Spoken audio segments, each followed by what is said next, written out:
Coach, could you provide the injury updates on Shaw, Stojkovic, and Niku, or are they just maintenance days today? Shaw is maintenance. Niku, same. We're gonna be really careful there because that's the second time he injured that lower body. Stoyo will know more at the end of the day after treatments, and now he responds tomorrow morning. So that's what we have right now. After the weekend, when you said that you guys were kind of alluding to a skilled game as opposed to your, bump and grind style, you had a very up-tempo practice today. Why do you think it was important to kind of get things started off on Monday that way? Well, you know what? There's no perfect systems or there's no bad systems if you don't win your one-on-one battles. And I thought, you look at the 6 periods, I thought we played 4 periods where we competed and we gave ourselves a chance to win those games. And there's 2 periods I didn't like. And human nature is I remember quite a bit those 2 periods.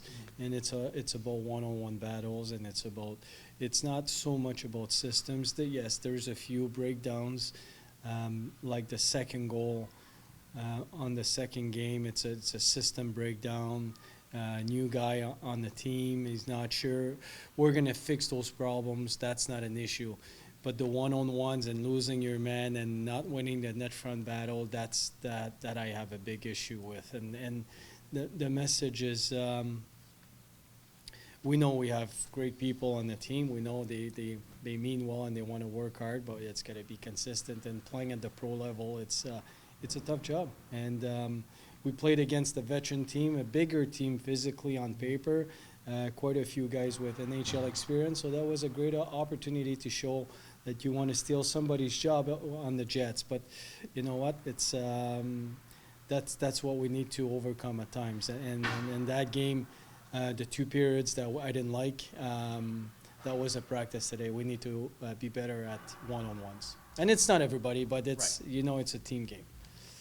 This past weekend, maybe he may have been held off the score sheet, but Christian Vesline seemed to be making quite a few nice, simple plays defensively, offensively. What were your takeaways from some of the simple things he did this weekend? Well, he's trying really hard to play a more of a complete game, offensively and defensively. It seems like right now he's not creating much offensively, but I think his focus is on his stick and winning one-on-one battles, just what I mentioned, his routes, understanding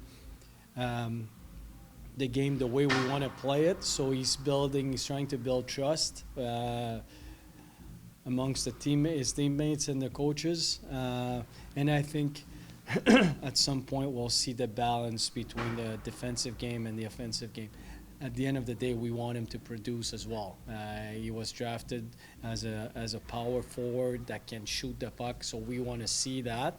That's his identity right now. Now, is he going to be able to do it consistently at the pro level? We don't know. Nobody do know. But what we know is his work ethic is good. He's working hard in practices. He has a great attitude.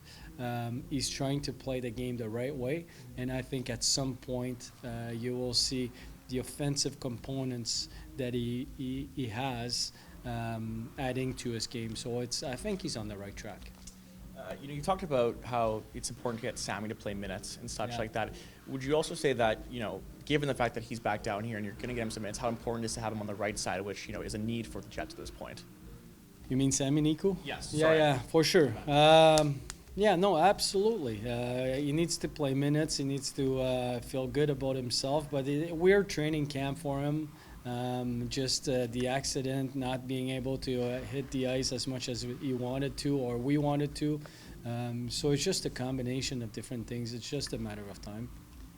Last question, Coach. What have you liked about that Chibisov, Harkins, Uwoto line that you've been rolling out? Well, you know what, Shibizov, if I take them individually, Shibizov, it's there's a language barrier there. I'm French, he's Russian, so and we're trying to speak English.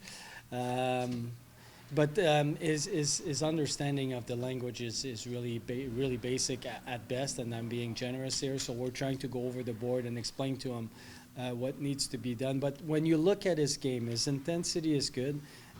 His one-on-one battles, everything that doesn't include the system, he's on the right side of the puck. He's doing the right things. When it comes to routes and systems, now you can tell that he's lost a little bit, and that's going to take a little bit more time than another guy because we can't really communicate with him other than the video or on the board. So in games, and you'd like to use Burden a little bit more often to translate, but sometimes he's playing and he's in the net, so we want to leave him there and not use him as a translator in games.